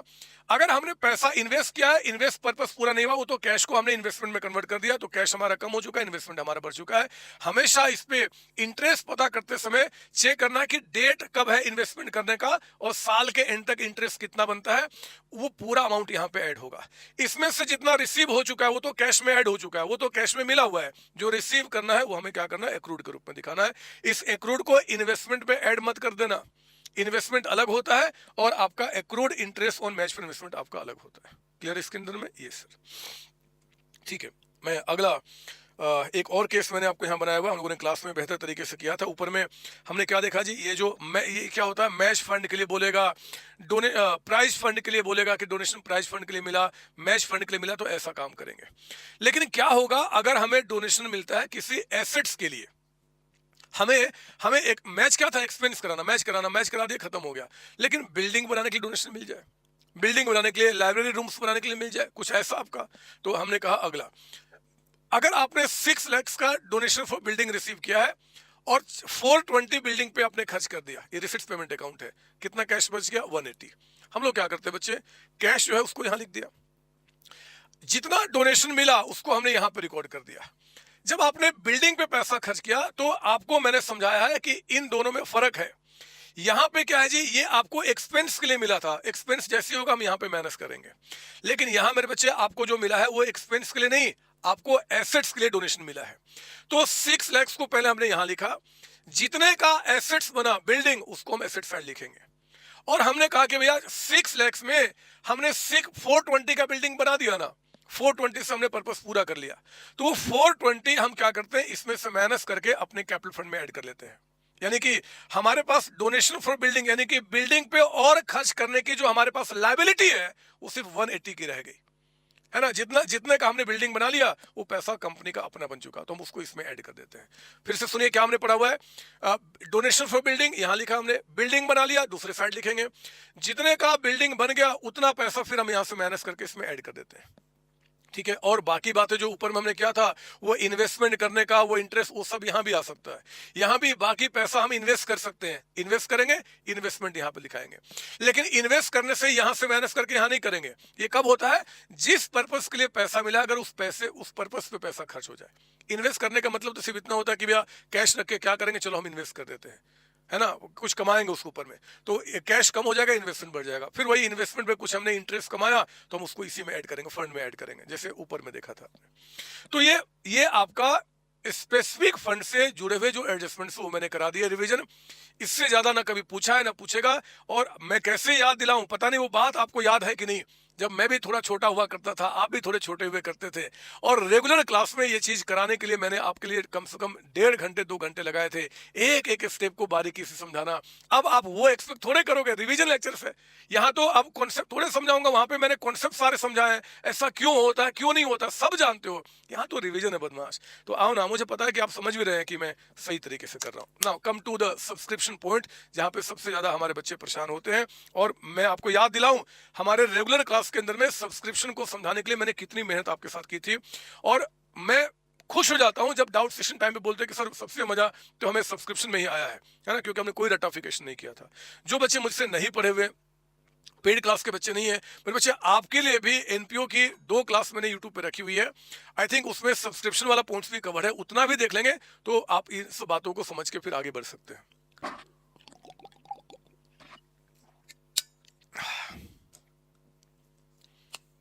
क्या हुआ, आ जाओ। कम टू सब्सक्रिप्शन कहता है कि यहाँ पे रिसीट्स एंड पेमेंट अकाउंट में हमने सब्सक्रिप्शन 6 लाख रुपए रिसीव किया, और मान लो कोई दूसरा पॉइंट नहीं है, तो हमारे पास कैश कितना हो गया 6 लाख। और सब्सक्रिप्शन अभी साल के एंड में एक्रोड या आउटस्टैंडिंग कुछ भी कह दे 2 लाख रुपए, मतलब कि एनपीओ को 6 लाख का सब्सक्रिप्शन मिल गया है एंड 2 लाख रुपए अभी और मिलने हैं, है ना बच्चे। तो ये तो हमारा कैश अकाउंट है, जितना मिलेगा वही आएगा। जब हम अपने इनकम एक्सपेंडिचर को बैलेंस शीट को बनाते हैं तो हम क्या बोलते हैं, जितना कैश है पहले उसको लिख दो, यहाँ पे लिख दिया हमने। उसके बाद जरा बताओ हमारा इनकम कितना होगा। आप जानते हैं कि ये बनता है आपका एक्रूवल बेसिस पे। तो सब्सक्रिप्शन हमारा इनकम कितना है, तो हम कहेंगे कि भैया 6 लाख रुपए आ गया, 2 लाख रुपए रिसीव करना बाकी है। दोनों करंट ईयर का ही तो है, करंट ईयर का होना चाहिए बस। करंट ईयर का पैसा रिसीव हो चुका है, चाहे भी रिसीव होना बाकी है, चाहे पिछले साल रिसीव हो गया, फर्क नहीं पड़ता, उस करंट ईयर में हम इनकम दिखाएंगे। तो इनकम हमारा 6 + 2 कितना हो जाएगा, 8 लाख का अमाउंट, 8 लाख का। अब मुझे बताओ कि आउट ऑफ 8 लाख का इनकम कितना कैश रिसीव कर चुके हो, 6 लाख, 6 लाख रुपए आपके पास आ चुके हैं। तो जो 6 लाख आ चुके वो कैश में जा चुका है, अभी और कितना रिसीव करना है, 2 लाख। तो हम क्या करेंगे, आउटस्टैंडिंग सब्सक्रिप्शन 2 लाख रुपए लेना है ना, हमें रिसीव करना है, we have got the right. जैसे हम डेटर्स को दिखाते हैं कि भैया जिनसे पैसा लेना है, उसी तरीके से जिन लोगों से सब्सक्रिप्शन अभी लेना है, जिन मेंबर्स, उसका नाम यहाँ पे दिखाएंगे आउटस्टैंडिंग के रूप में, है ना बच्चे। तो मतलब क्या हुआ जी, ये देखिए आपका, अगर मान लो इस एनपीओ में दूसरा कोई आइटम नहीं है, हमारा सरप्लस यानी कि इनकम कितना हो गया, 8 लाख। हम लोग कैपिटल फंड में 8 लाख ऐड कर दिए, मतलब कि टोटल हमारा फंड में कितना ऐड हुआ, 8 लाख। 8 लाख में कैश कितना आ चुका, 6 लाख आ चुका था ना, 6 लाख रुपए, एंड 2 लाख रुपए अभी रिसीव करना बाकी है।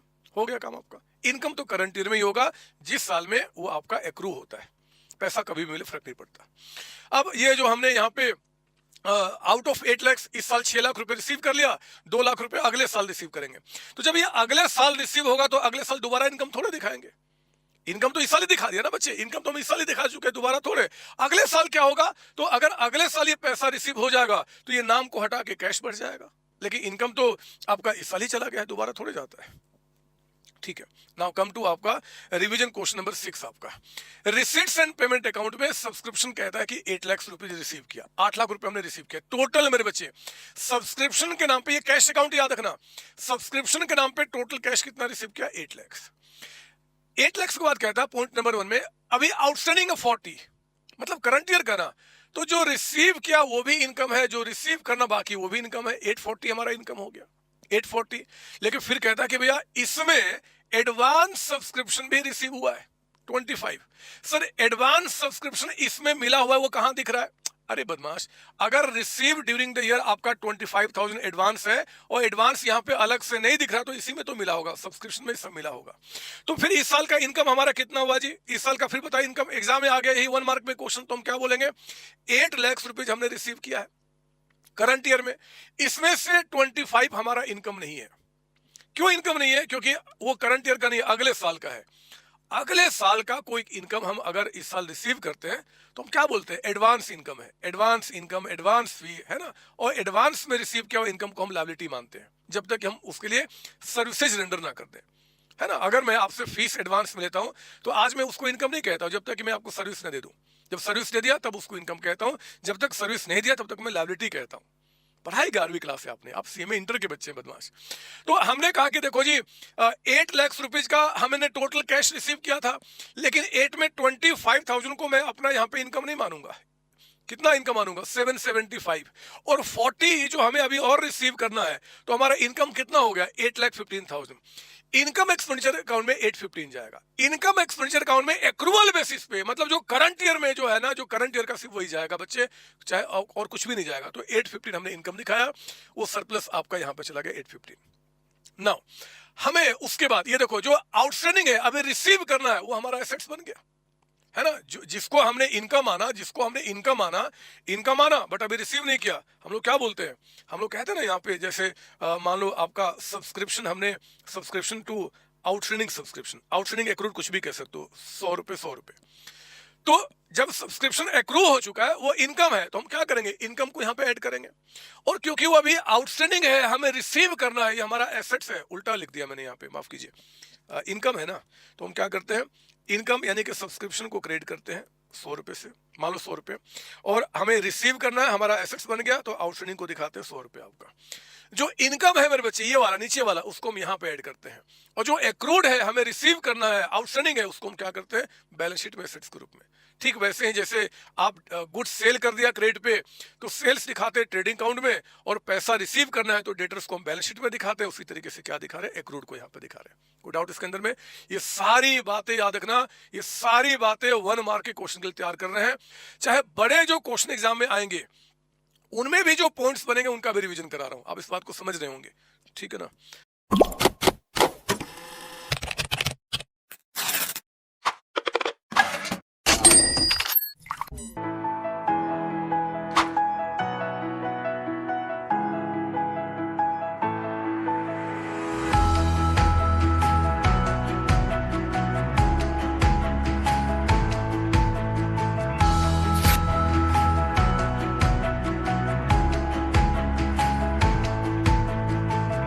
हाँ जी, आइए बच्चों, अभी हमने आपका कैश को लेकर, बैंक को लेकर देख लिया हमने, इंटरेस्ट ऑन इन्वेस्टमेंट को लेकर हमारे पॉइंट्स कवर हो गए। अगला जो पॉइंट हमारे पास है दैट इज रिलेटेड टू आपका रेंट। सुनेंगे ध्यान से, रेंट को लेकर हमारे पास क्या पॉइंट्स यहाँ पे ध्यान देंगे। रेंट को लेकर देखो, आपको पता है कि इनकम एंड एक्सपेंडिचर अकाउंट में हम लोग यहाँ पे क्या करते हैं? रेंट यानी कि एक्सपेंस के रूप में दिखाते हैं। पेमेंट साइड है ना, एक्सपेंस के रूप में दिखाया जाएगा।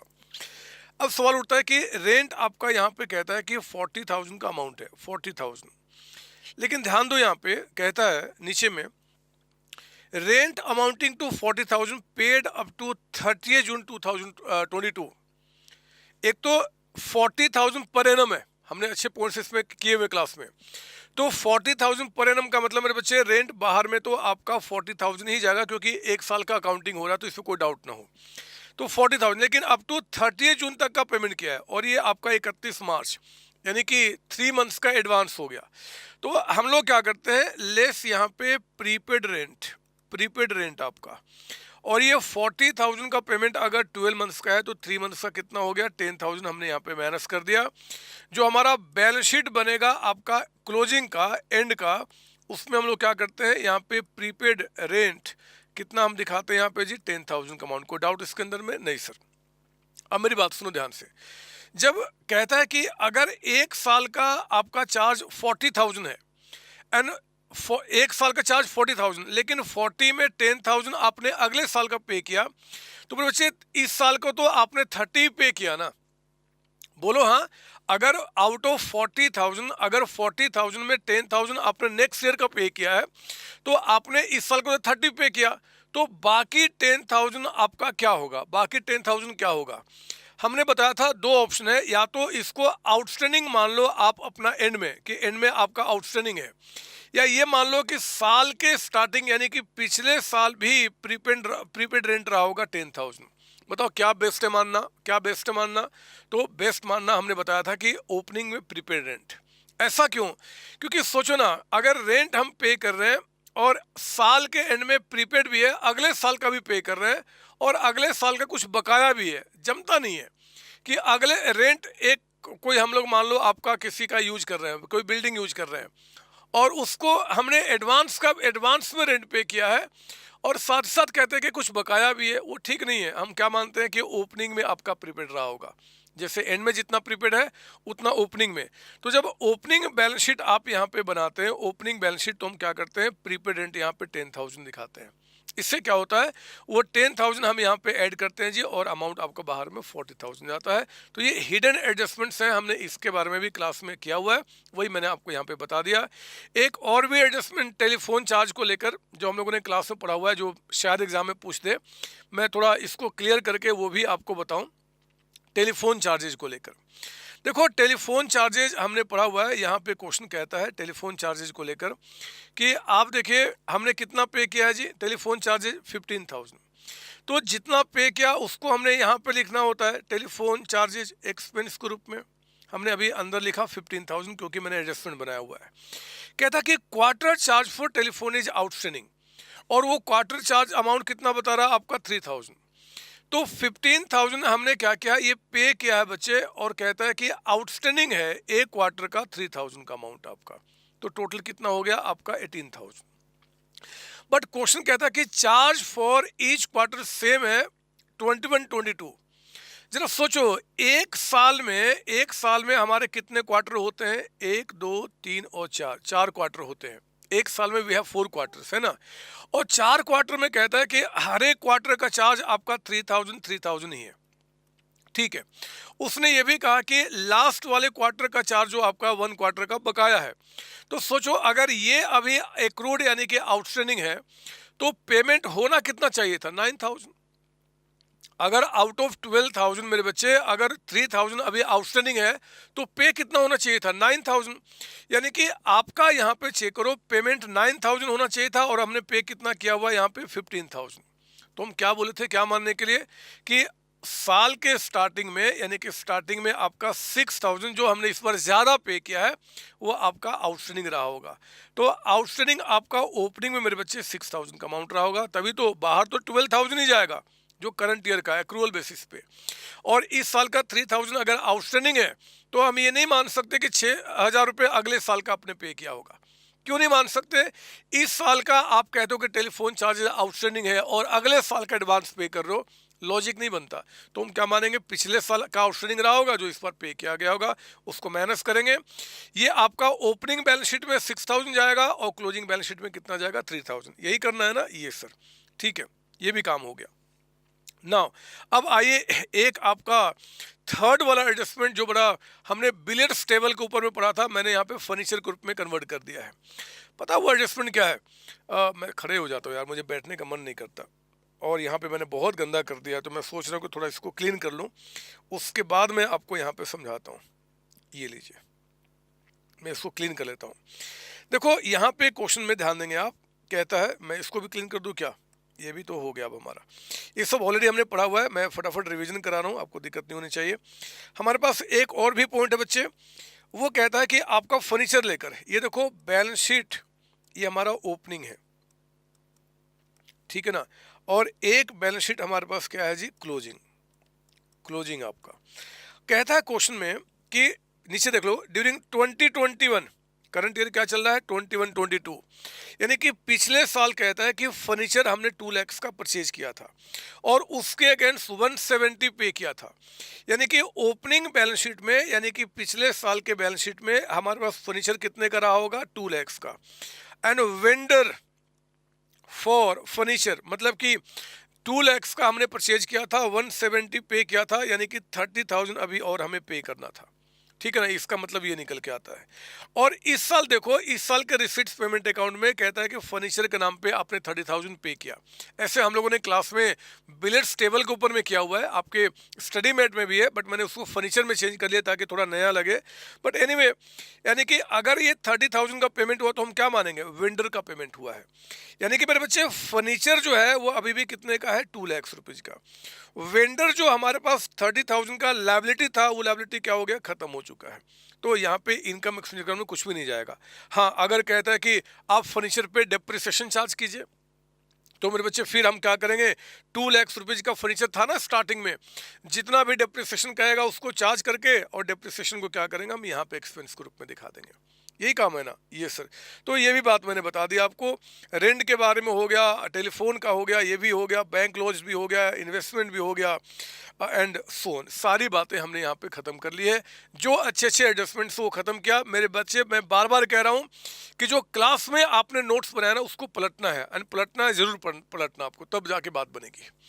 इसके बाद कुछ और भी बातें, मतलब कि कुछ बातें ध्यान रखना कि एग्जाम में क्या पूछ रहा है।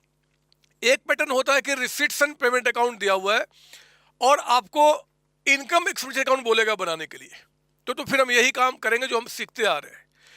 आपको दूसरा जो पैटर्न हमने पढ़ा हुआ है कि हमारे पास इनकम एक्सपेंडिचर अकाउंट दिया रहेगा और कहेगा कि रिसीट्स पेमेंट अकाउंट बनाओ, तो हमारा पूरा टारगेट चेंज हो जाता है। अगर हमारे पास इनकम एक्सपेंडिचर अकाउंट दिया हुआ है, इसका मतलब क्या जी, कि करंट ईयर के जो आपके एक्सपेंसेज है, करंट ईयर के रेवेन्यू एक्रूअल बेसिस पे आपको दिया हुआ है। और रिसीट्स एंड पेमेंट अकाउंट में क्या होता है, हम कैश ढूंढते हैं, कितना कैश आया, कितना कैश गया। तो आपको क्या करना, अकॉर्डिंगली सोचना है। आप प्लीज, जो क्लास में हम लोगों ने क्वेश्चंस किया उसमें एक क्वेश्चन आप हाथ से प्रैक्टिस कर लेना, ताकि आपको दोनों पैटर्न पे बैठ जाए। एक पैटर्न हमने किया था जी कि हमारे पास रिसीट्स एंड पेमेंट अकाउंट दिया हुआ है, इनकम एक्सपेंडिचर अकाउंट दिया हुआ है और हमें बैलेंस शीट बनाना था, तो ओपनिंग क्लोजिंग वो भी एक पैटर्न का क्वेश्चन कर जाना। मतलब जितने पैटर्न के क्वेश्चन बन सकते हैं आप उसका प्रैक्टिस जरूर कर लेंगे। और एक चीज तो वो कैश ओवर स्पेंट वाला और ट्रायबल फॉर्मेट वाला जो क्वेश्चन है उसकी भी प्रैक्टिस आप कर जाएंगे। मैं विश्वास है कि आप जरूर करेंगे इसको, ठीक है ना। इसके बाद एक कॉन्सेप्ट आपका बार ट्रेडिंग का, रिफ्रेशमेंट ट्रेडिंग का, किसी का भी। इसमें क्या करते हैं कि जिसका भी अलग से कहेगा आपको प्रॉफिट निकालना है, हम उसका क्या करेंगे जी, मान लो बार से जुड़ा हुआ आपको प्रॉफिट निकालना है, तो हम बार का एक अलग से ट्रेडिंग अकाउंट बना लेंगे। बार का जो ओपनिंग स्टॉक होगा उसको हम यहाँ लिखेंगे, बार का परचेजेज को हम यहाँ लिखेंगे, बार परचेज, बार का कोई एक्सपेंस है वो ये लिखेंगे जी, बार टेकिंग्स यानी कि जो उनका सेल होगा उसको यहाँ लिखेंगे, बार के क्लोजिंग स्टॉक को हम यहाँ लिखेंगे और हमारा प्रॉफिट या लॉस आपका निकल के आ जाएगा। अगर यहाँ पे प्रॉफिट निकल के आ रहा है तो इनकम एंड एक्सपेंडिचर अकाउंट में हम क्या करते हैं, उसको प्रॉफिट को हम इस साइड दिखा देते हैं। अगर हमारा लॉस निकल के आ रहा है तो उसको हम यहाँ दिखा देते हैं। बैलेंस शीट जो बनाते हैं बच्चे, बैलेंस शीट में कहीं कोई इंपैक्ट नहीं, जो भी एसेट्स ओपनिंग के होंगे, चाहे बार के हों चाहे किसी और के, उसको ओपनिंग बैलेंस शीट में दिखाना, जो एंड का होगा उसको क्लोजिंग में दिखाना। तो ये भी बात आपको ध्यान रखना है। और इसके बाद ये एक चीज़ और जो हमने क्लास में किया हुआ, इस बात को ध्यान रखेंगे, हमने 2-3 क्वेश्चन किया हुआ है कि अगर मान लो कि बैंक बैलेंस आपका रिसिट्स पेमेंट में दे और वो कैश बुक या पासबुक के मुताबिक दे दे, तो हम कैसे एडजस्ट करेंगे, उस क्वेश्चन को भी आप देख लेंगे, क्योंकि आप कुछ करने के लिए है नहीं, आपको उस पेज पलटना है। एग्जाम के टाइम पे जो रिवीजन होता है ना, रिवीजन हम ऐसा कभी नहीं करते कि यार एक एक क्वेश्चन को हम उसको आपका क्या कर रहे हैं कि हाथ से सॉल्व कर रहे हैं, ऐसा नहीं करना। हर एक पैटर्न का 1-2 क्वेश्चन, जैसे एनपीओ है, मैं रहूं तो पता मैं रिवीजन कैसे करता हूं, पहली बार रिवीजन, कोई भी 2-3 क्वेश्चन जो मैंने आपको बताया एटलीस्ट वो हाथ से प्रैक्टिस कर लो, फिर बस पेज पलटो, इसको देखने के बाद आपका सब कुछ आप जानते हो, आप each and every points I have covered for you. फिर उसके बाद क्या होगा जी, जब एग्जाम का टाइम हमारे पास आएगा, एग्जाम का टाइम आएगा, फिर हमने क्या किया, यही पेज पलटना है, बस यही, बार बार थोड़े क्वेश्चन सोल्व करना है। This is the way. Now let's practice आपका एमसीक्यू। चलो हम स्टार्ट करते हैं एमसीक्यू को और इसको हम आगे बढ़ाते हैं, क्योंकि मेरे बच्चे एमसीक्यू इस फॉर्मेट में नहीं हो सकता है, इसलिए मैंने अलग से रिकॉर्ड किया है। और आइए मेरे साथ एंजॉय कीजिए एमसीक्यू को, फिर हम इसके आगे बढ़ते हैं। एमसीक्यू शुरू करते हैं, एमसीक्यू शुरू करते हैं। लेट्स प्रैक्टिस एमसीक्यू शुरू करते हैं। आओ ना, मल्टीपल चॉइस क्वेश्चन आपका प्रैक्टिस सेशन 1 के अंदर में हम एंट्री करते हैं और शुरू कीजिए मेरे साथ। स्टार्ट करेंगे। पहला, endowment fund, it's a capital receipts, मैंने आपको बताया हुआ है। सेकंड में, विच of the following is not prepared by NPO, आपका प्रॉफिट लॉस अकाउंट एनपीओ नहीं बनाता, वहाँ पे रिसिट्स एंड पेमेंट बनता है, income expenditure and balance sheet, तो प्रॉफिट लॉस में टिक मार्क करेंगे। लेगेसी जनरली क्या करते हैं, कैपिटलाइज करते हैं। फिर कहता है कि any donation receive for specific purpose, खास पर्पस के लिए कैपिटल रिसिट्स है ना, तो कैपिटल रिसिट्स में टिक मार्क करेंगे आप। पांचवें में, receipts and payment account of NPO is a, receipts and payment account cash account है, कैश अकाउंट मतलब रियल अकाउंट, तो रियल अकाउंट में आप टिक मार्क करेंगे, यानी कि बी ऑप्शन ठीक है। 6 में कहता है कि capital of a NPO is generally known as, या तो कैपिटल फंड या फिर एक्यूमुलेटेड फंड, है ना बच्चे, इक्विटी नहीं, एक्यूमुलेटेड फंड एग्जाम में आएगा, या कैपिटल फंड, कोई एक नाम आएगा, दोनों नहीं आएगा, तो जहां पे भी आपका हो जाए, ठीक है ना। हो सकता है एग्जाम में सरप्लस फंड आ जाए, सरप्लस फंड, उसको कभी कभी सरप्लस फंड के नाम से भी जानते हैं, तो ये सब कैपिटल फंड के ही नाम है, ठीक है। 7th क्वेश्चन पे आप आइए। 7th में, if A 1500 was outstanding at the beginning of the year towards subscription and 10,000 is received during the year, 2500 कहता है still outstanding at the end of year, तो amount to be taken to receipts and payment account कितना होगा। लो, ये क्या पूछ रहा बदमाश, रिसिट्स बता तो दिया कि 10,000 रुपीज का अमाउंट है, अरे वो कहता है कि सब्सक्रिप्शन जो आपने रिसीव किया ड्यूरिंग द ईयर वो 10,000 है, तो रिसिट्स एंड पेमेंट अकाउंट तो कैश अकाउंट है, जितना पैसा है वही, तो 10,000 की एंट्री यानी कि ऑप्शन सी हो जाएगा। हाँ, अगर पूछता कि इनकम एक्सपेंडिचर अकाउंट में कितना जाएगा, तो हम यहाँ चेक करते हैं कि आउटस्टैंडिंग स्टार्टिंग में आपका 1500 है, आउटस्टैंडिंग आपका एंड में कह रहा है जी वो आपका कितना 2500 रुपीज़ का अमाउंट है, 1500 रुपीज़ स्टार्टिंग में, एंड में आपका 25, और जो आपने रिसीव किया है, रिसीव्ड, वो कहता है कि आपका 10,000 है। तो हमारा इनकम कितना होगा जी, अगर पूछता है इनकम तो बोलते भैया इसमें कुछ ना बताया तो मानेंगे कि 15 पिछली बार का हटा दो, और जो एंड में वो करंट ईयर का बताया ना मैंने आपको सब्जेक्टिव क्वेश्चन में, तो कितना आंसर हो गया आपका 11,000। 11 में टिक मार्क करते अगर इनकम पूछता, क्योंकि रिसिट्स एंड पेमेंट, तो 10,000 में टिक मार्क आपका होगा। 8 क्वेश्चन में आप आइए। कहता है कि any revenue expense for which a separate fund is available will be, अगर कोई एक्सपेंस होता है जिसके लिए अलग से कोई फंड है, जैसे प्राइज फंड हमारे पास है और उससे जुड़ा कोई प्राइज एक्सपेंस हो जाए, मैच फंड है उससे जुड़ा कोई मैच एक्सपेंस हो जाए, तो हम क्या करते हैं उस फंड से, उस स्पेसिफिक फंड से उसको हम मैनेज करते हैं, उसी में हम उसको डेबिट करते हैं ना बच्चे। तो 8 में ऑप्शन ए ठीक है, डेबिटेड टू सेपरेट फंड, यानी कि जो फंड आपने अलग से उसका मेंटेन किया, हम उसी में उस खर्च को मैनेज करेंगे, ठीक है ये 8। 9 में आइए, sale of old material must be shown on the credit side of income expenditure account, है ना, सेल किया तो आपका इनकम है जी, इनकम एक्सपेंडिचर में जाएगा। क्रेडिट साइड पूछ रहा है ना बच्चे, आपका कैश बुक का क्रेडिट नहीं, वो तो डेबिट में जाता है, जब सेल किया रिसीट हुआ तो पैसा डेबिट में, वो क्रेडिट साइड पूछ रहा है, तो इनकम एक्सपेंडिचर अकाउंट। 10th में आइए, the information for a preparation of receipts and payment account is taken from cash book, income expenditure account, cash book and balance sheet and none. तो हम क्या करेंगे आपका यहाँ पे कि जो आप रिसिट्स एंड पेमेंट अकाउंट बनाते हैं, इसका इन्फॉर्मेशन कहाँ से लेकर आएंगे हम लोग, बताइए, इसका इन्फॉर्मेशन कहाँ से निकल के आएगा बच्चे आपका, तो आपका ये रिसिट्स एंड पेमेंट अकाउंट क्या है, आपका कैश मतलब कैश है, तो इसका इन्फॉर्मेशन हम कैश बुक से ही तो लेकर आएंगे। रिसिट्स एंड पेमेंट अकाउंट जैसे आपका जो कैश आ रहा है जा रहा है उसकी रिकॉर्डिंग कहाँ कैश बुक में होती है, तो कैश बुक से इसको निकाला जाएगा। 11th में, डोनेशन किसी रिसीव के स्पेसिफिक पर्पस के लिए कैपिटलाइज करेंगे, ये कैपिटल रिसिट्स है नॉट एक्सपेंडिचर, तो आपको ये कहाँ जाएगा, लायबिलिटी इज ए लायबिलिटी आपका, है ना, कि किसी खास पर्पस के लिए ना ऑब्लिगेशन आपके पास है, तो लायबिलिटी आपका ऑप्शन के हिसाब से 4 ऑप्शन है, तो 11th में क्या करेंगे जी, सी ऑप्शन में टिक मार्क करेंगे, जहाँ पे वो लायबिलिटी कर रहा है, एक तरीके से ऑब्लिगेशन हमारे पास आपका, ठीक है। 12 क्वेश्चन पे आप आइए। 12 क्वेश्चन क्या बता रहा है हमारे पास, receipts and payment account shows the following details, subscription कहता है कि आपका अरियर है 500, करंट आपको बता रहा है 10,500, मतलब जो करंट ईयर का है 10,500, एडवांस आपका 800 है। एक मिनट क्वेश्चन ठीक से पढ़ेंगे। 12th में कहता है कि जो आपका रिसीट्स एंड पेमेंट अकाउंट है उसमें सब्सक्रिप्शन जो आपको यहाँ पे दिख रहा है कुछ ऐसा बोल रहा है कि जो आपको सब्सक्रिप्शन यहाँ पे दिख रहा है, सब्सक्रिप्शन वो कहता है अरियर, मतलब पिछले साल का जो इस बार रिसीव किया, वो पिछले साल का लास्ट ईयर का जो हमने इस बार रिसीव किया वो कहता है कि 500 है। जो करंट ईयर का हमने रिसीव किया, करंट ईयर का वो कहता है आपका 10,500 है, ठीक है। और कहता है कि एडवांस यानी कि अगले साल का जो हमने रिसीव कर लिया वो कहता है कि आपका 800 है, ठीक है। आगे पढ़ना। There are 1200 member each paying annual subscription of ₹10। तो 1200 इंटू 10 इनकम कितना हो गया 12,000। बाकी बातें इरिलेवेंट है, कितना पिछली बार का कितना अगली बार, क्या मतलब बनता है 12,000 पे, यानी कि सी में टिक मार्क करेंगे। समझ रहे हो ना, ये तो कुछ है नहीं इसके अंदर में। जी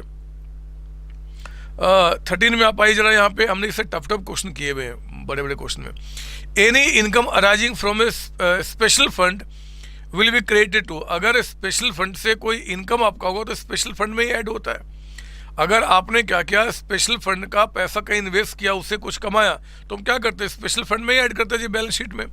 तो 13 का ए हमें अच्छा लग रहा है, 13 के ए में आप यहाँ पे टिक मार्क करेंगे।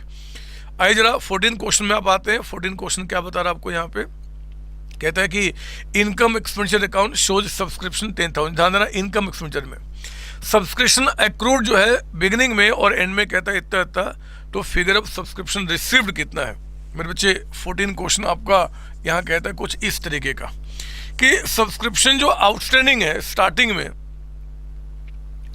एक्रूड एट द बिगिनिंग वो 1,000 है, 1,000, और आउटस्टैंडिंग कहता है कि एंड में आपका यहाँ पे कितना कहता है 1,500।